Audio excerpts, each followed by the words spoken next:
Hi, my name is Trayvon Smith, And I'm Katia Rodriguez. and you're watching. YouthLINE Live. Oh, we get so excited every time we start this show. It's not even funny. If you guys are new to our show, we do this show every Tuesday at 6 p.m. on channels 29 and 76 right here in San Francisco.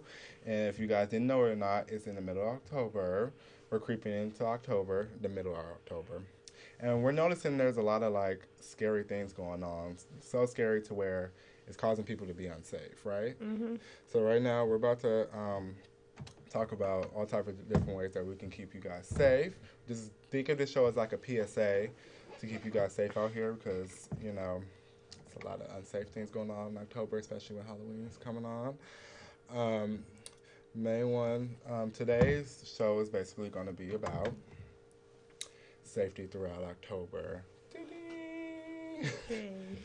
Yeah, so basically, today we're just going to talk about that. Right on. So basically, Katia, have you ever got scared by a clown before? Yes, definitely. My whole life, basically, I've been scared of clowns. I just feel they're weird, really weird, and they're like, you know how they smile, like really, their lipstick stuff is really big. Like the And Joker. yeah, like the Joker, basically. And it's just like a really scary image.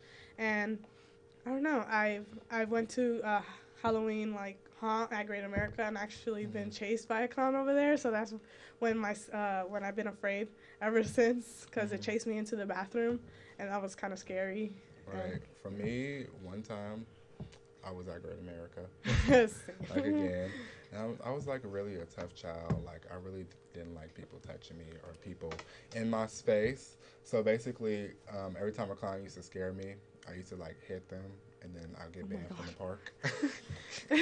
I get banned from the park because they get offended, but it wasn't my fault. I was 7, Right. 5'5" at 7 years old. So Man, pretty tall kid. yeah. But bottom line is, not everybody likes clowns in general. Have you heard of that clown epidemic that's going around at people's schools and stuff like that? Yes, definitely. It's been really like, it's been crazy because this situation has actually been getting really a lot of attention, and basically more people are getting scared of these clowns because of that. It's all over the news. There's people that have been.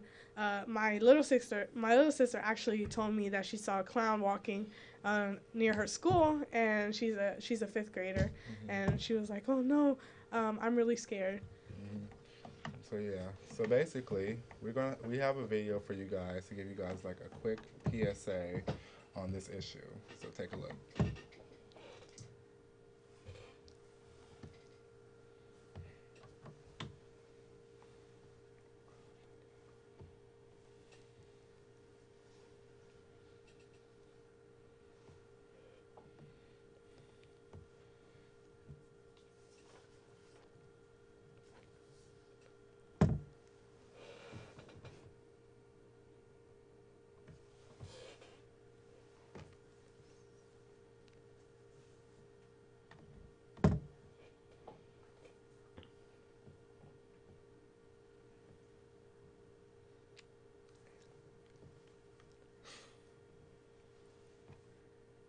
Oh no, it's a clown.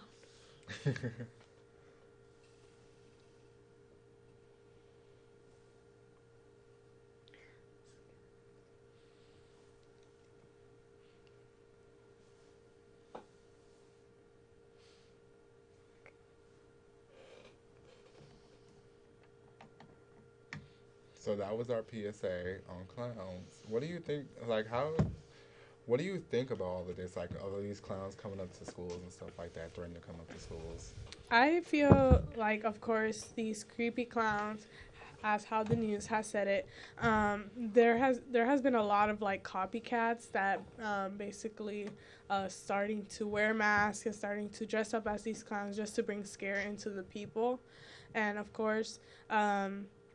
As well as some of them actually have committed crimes, and like in Concord the other day, a woman said that a clown actually tried to like kidnap her child, try to pull her daughter's leg, and I feel like that's kind of scary, and it's kind of stupid as well, because people are actually getting scared of these clowns, and actually the clown business is getting really bad because their clients are going down.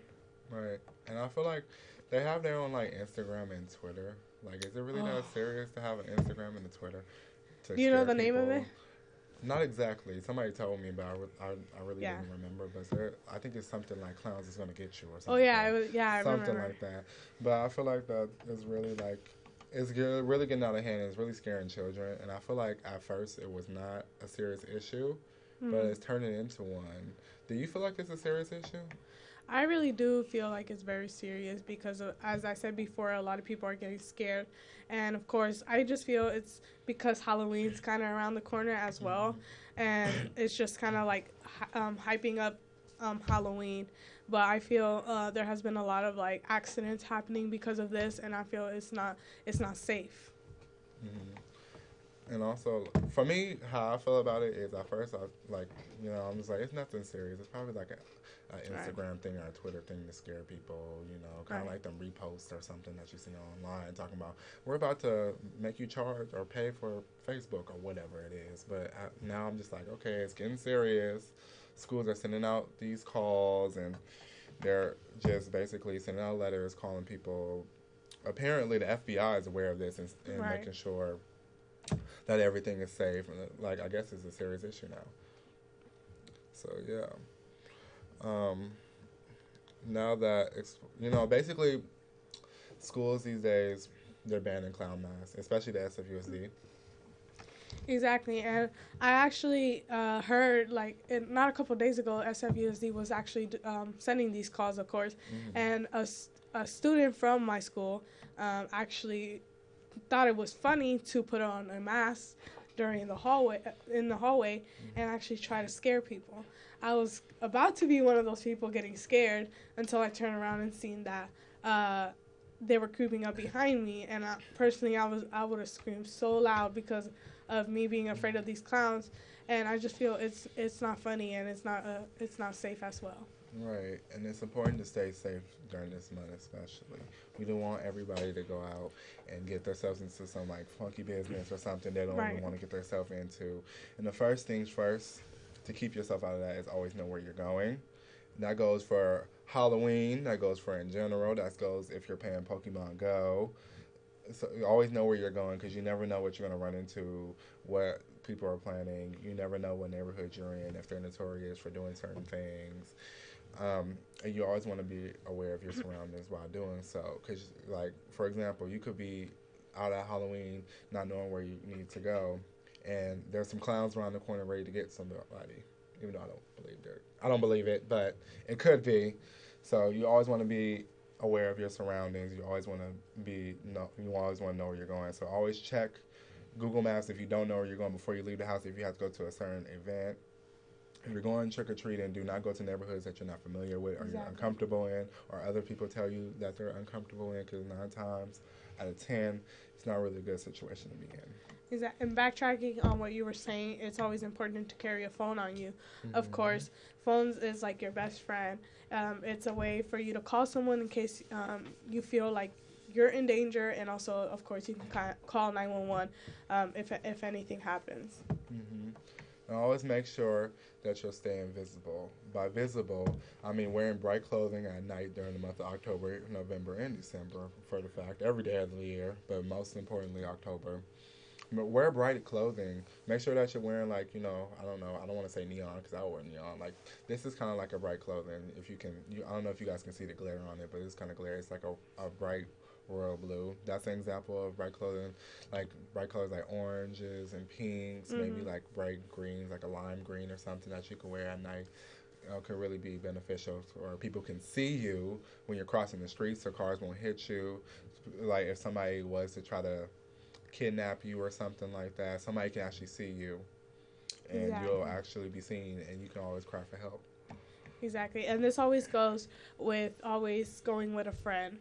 I feel it's always important to have a buddy with you at all times. I know sometimes it doesn't always happen to be like that, but I feel no one should always be alone walking in the dark. It's unsafe, and it's very scary for the individual to be walking by themselves. And so it's always grab a group of friends. You know, if you're even going out like for a run or for going like for Halloween, it's go in a big group, because a big group is actually more safer than going by like one or two. In case you are hurt, those people can actually go help you. You know, yeah. And make sure that they're good friends, not friends that'll leave you if stuff goes down, because you always want to know who your real friends is, who your fake friends is, so that can help you during the long one, because you might need them, especially during this month, because it's funny clown business going on. And you also don't want to walk into like any unfamiliar alleyways or neighborhoods that you don't know about. Like I said earlier, things can happen. Clown business, kidnapping, get ran over by a car, getting lost while you're playing Pokemon Go. Exactly. So, yeah. With little light, of course. Right. There is a lot of neighborhoods that barely have any light. Let me say, for example, in San Francisco, Hunters Point. In the dark, it is quite scary to walk in the alone, especially with no like.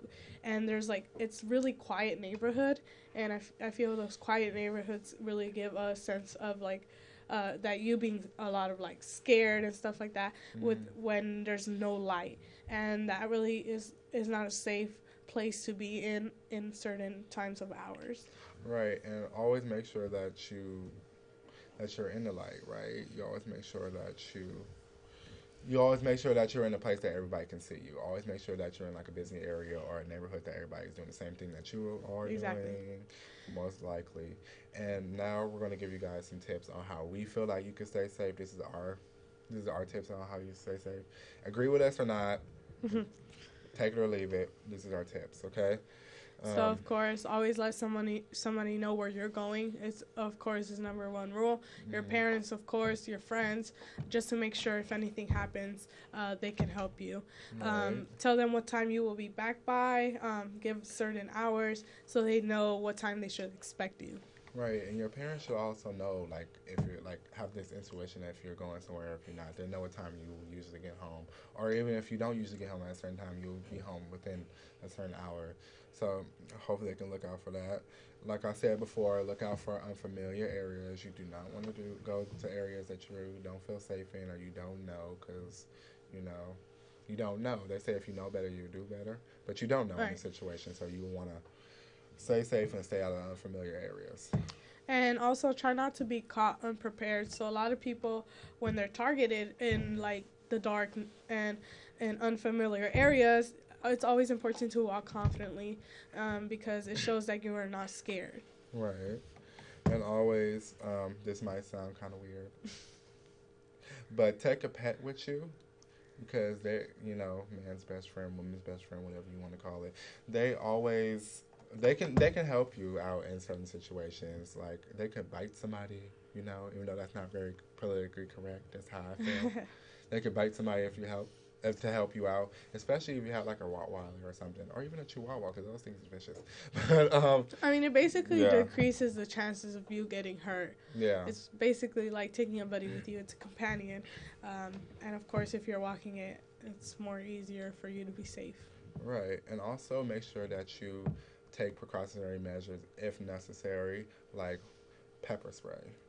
Right. Like, especially, I notice a lot of females carry pepper spray because they feel like they need to stay safe, even if a dog is about to bite them, too. Exactly. Like, but I feel it's kind of like a reaction. Of course, women do get targeted more than men. So I can see why women will carry more pepper spray more than guys. Right. And, of course, always go in a car. It's safer. Just right then and there. You can take an Uber or Lyft, of course, if you feel you're not comfortable walking home alone in the dark. It's always important to be safe. Right, and always don't wear your headphones at night, because you gotta be aware. You gotta make sure that you're aware of your surroundings. You gotta make sure that you can hear everything. You don't want to be zoned out. You want to end up in them scary movie situations. I know we all think that we're going to end up in them scary movie situations, but I really don't want anybody to end up in scary movie situations. Your ears are like a really important sense of like sensing danger. If you hear somebody behind you, you know, it's either you walk faster, or just try not to look back, because it kind of senses that you're scared as well. So always go somewhere where there's light, as we said before, or don't listen to music in the dark, because it's really important to always hear what's around you. Right. And like, there's scary things that happen in the dark. Have you ever experienced something that's scary in the dark? I kind of have. Actually, I was on my way home from a quince, which is like a traditional Mexican 15 party, and I actually was supposed to sleep over at my friend's house, because I don't like going home that late, and I'm really of a party person, and I like to stay near the end, and but the person who I was supposed to sleep over said she was going to sleep over her stepdad's house. And that's kind of weird. So I was like, okay. So I was going to go to another friend's house, but I kept asking everybody. But clearly it didn't work out for me. And I had to go home. And since where I was in the Mission District, and my home was near like downtown over there, I had to take the bus because I'd rather not walk, and I felt like it was safer. But the bus that I was waiting, I walked all the way to like Fillmore in a dress, which is kind of sketchy. It's not safe. And of course, it was like really late. It was like past midnight, and it was like really scary for me, because part of Fillmore is kind of doesn't have a lot of lights. And when I was waiting for the 31, it said like 20 minutes, and I was like, man, should I wait for it? If anybody knows the 31, it takes forever. Yeah, the 31 is a bus that takes forever. And if I walk home, the way I walk home is dark, and I did not want to take that risk. So I ended up waiting those 20 minutes, but my phone has died, so I couldn't call my dad or anything to let him know I was coming home. And I just felt really scared, because it was like my phone was dying. I couldn't talk to nobody. The bus was going to take forever, and I was like, is something going to happen to me? So, it's always important to always have a charged phone, and to always have like backup plans just in case. Right. And for me, that would be a scary thing to experience. But for me, I like experienced something similar in the dark, but different, because I wasn't coming from a quince. I was coming for a party, but basically I was coming from my friend's birthday party, and it was dark, and I was by the beach. And oh no. Yeah, by the beach, and I live in the Mission District, so that's like far away. So Right. I didn't know exactly where I was. It was dark outside. If you guys don't know, I wear glasses, but I have contacts in today. So in the dark, it's kind of a scary thing. You can't really see. But I was walking, from the beach, because we was by the Great Highway, and I was trying to figure out how I'm going to get home, because no buses was running. There's no light over there whatsoever. You don't know what's over there. So I'm just walking lost. And then I discovered Uber that day, because I met up with a friend, and I was just like, I'm lost. Help me. They was like, I'm going to call you Uber. And That's so good. she really saved me, because I was just like, she was like, I'm going to call you an Uber. You're not going home like that. So she called me an Uber, and I'm riding home and getting home safe, because the buses is just like no predictions. Exactly. No predictions. And that's why Uber comes in handy. That's sometimes, just in case those scenarios do happen to you. That's one way to go home safe. Right. And that day I had a lot of like different stuff on me. Like I had a lot of jewelry on that day. I don't know why. I don't get to wear necklaces and stuff like that sometimes. But I had rings on. But it's really important to not do that. And I learned from my mistakes, because you're supposed to keep your valuables not in sight. Because basically it's very important, because you don't want to get robbed, first of all, especially living in a very urban environment. And also because you love your stuff in general. What are some warnings you want to give out? Some warnings basically that I want to give out is, do not, for one, if you feel like you're in danger, do not just straight out run. Because if you feel like, that's not going to help anything, because they're just going to chase after you, and then you're going to end up taken or something. You never know. Yeah. But don't just run. You know, take precautionary measures. If you feel like you're in danger, do not run and yell help. Please, Exactly. if you do anything, you're supposed to yell fire because they pay more attention to that. Help. Everybody's just like, where? You know? But if you yell fire, they're like, fire, because then everybody else is concerned for their own safety. So they're going to pay you more attention. I know somebody that likes to yell, like, pedophile. But I don't know why. Like, she knows what I'm talking about. He likes the word pedophile. But it kind of works sometimes because somebody's like, where? Because they're kind of concerned. They kind of like bring their attention to the person who's yelling. Right. And also, if you want to, carry a whistle around, like one of them whistles that you can get from the 99-cent store or something so you can blow it. Everybody's like, what is that sound? They're going to pay attention to you. Of course. And I always believe, you know, never go with someone who you don't trust or know. Of course, growing up, I heard my parents and a lot of people like, don't talk to strangers. It's really important, especially in the dark, because you don't know what can happen to you, and you don't know what can end up like going down, and what they want from you. So it's always good to avoid that, and it's just a more safe. Right, and also speak slowly and calmly to a person. Don't give them the slightest intent that you want to harm them or you want to run away, because people might react to that. And also make sure that, you know, if you're make sure that you exhibit confidence, because if you exhibit confidence, then they'll take you as like a very educated person. They probably wouldn't want to mess with you, kind of shoot things off. And you always want to make sure that you're safe in that perspective. So yeah. But yeah, thank you guys for watching our show today. We hope you guys learned a lot from our show. We really sat in the office and really thought this through on what we should present to you guys as far as keeping you guys safe. We guys want you to be safe on Halloween. We want you to be safe in general, safe crossing the streets, and safe walking in your own house. Watch out for clowns. I don't think it's real, but just in case, you know, conspiracies can happen. Okay. Exactly. So just keep that in mind. Thank you for tuning in again. My name is Trayvon Smith. And I'm Katya. And thank you for tuning in to YouthLINE.